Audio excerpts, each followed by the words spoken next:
Assalamualaikum warahmatullahi wabarakatuh. Saya Indra Eliasa Fitri dengan NIM 2130401061. Baiklah, saya akan mempresentasikan hasil wawancara laporan SKB pada PT Fatir De Djarum Alwi. PT Fatir De Djarum Alwi didirikan pada hari Selasa, tanggal 2 Oktober 2018 pukul 4 WIB. PT ini merupakan suatu bidang usaha yang bergerak dalam bidang pengangkutan darat, jasa, perdagangan, pembangunan, pendistribusian, dan pembengkelan.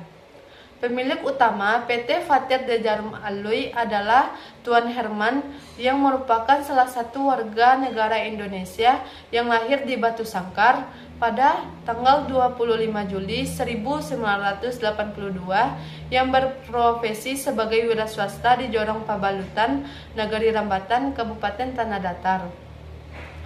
Modal awal pendirian PT Fatir De Djarum Alwi adalah sebesar 400 juta atau terbagi atas 4.000 saham yang masing-masing saham bernilai 100.000. Dari modal dasar tersebut telah ditempatkan dan disetor 25% saham oleh para pendiri yang telah mengambil bagian saham.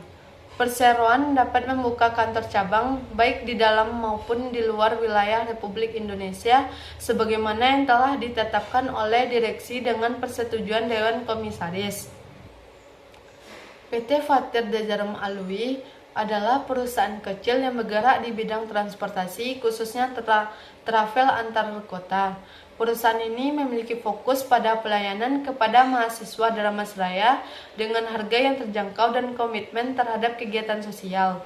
Dalam aspek pasar, perusahaan melakukan segmentasi, targeting, dan positioning untuk mempertahankan pangsa pasar.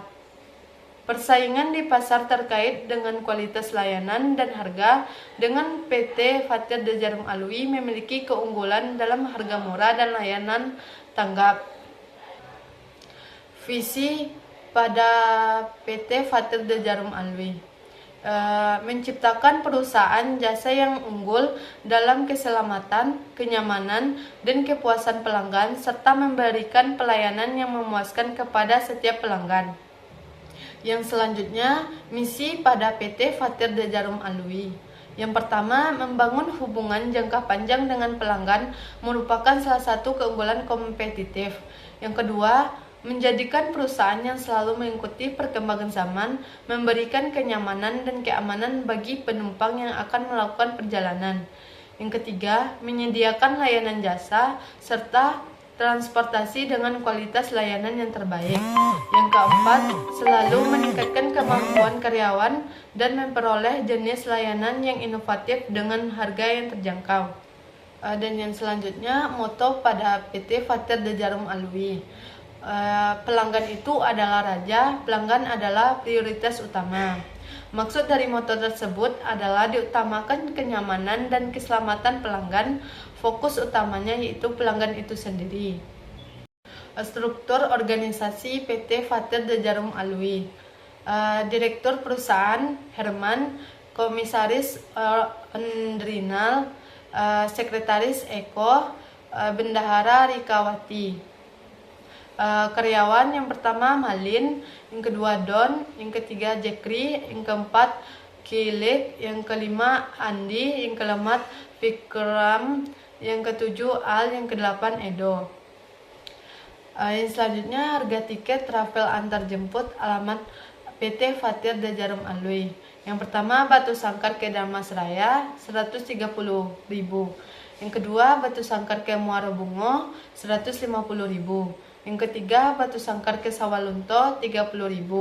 Yang terakhir Batu Sangkar ke Sejunjung 35.000. Omset yang diperoleh oleh PT Fatir De Djarum Alwi sebesar 500 juta rupiah. Dari segi teknis, perusahaan mempertimbangkan evaluasi lokasi, sarana dan prasarana, serta tenaga kerja yang sesuai. Proses produksi dan perencanaan keuangan juga menjadi bagian penting dari operasional perusahaan, dengan proyeksi laba atau rugi dan aliran kas yang disusun untuk memperhitungkan aspek finansialnya. Aspek sosial, ekonomi, dan budaya juga menjadi perhatian perusahaan, termasuk dampaknya terhadap pertumbuhan populasi, urbanisasi, dan peningkatan mobilitas sosial. Dari segi keuangan, perusahaan mengandalkan kombinasi modal sendiri dan pinjaman untuk modal usaha, dengan proyeksi laba yang diharapkan positif dalam beberapa tahun ke depan.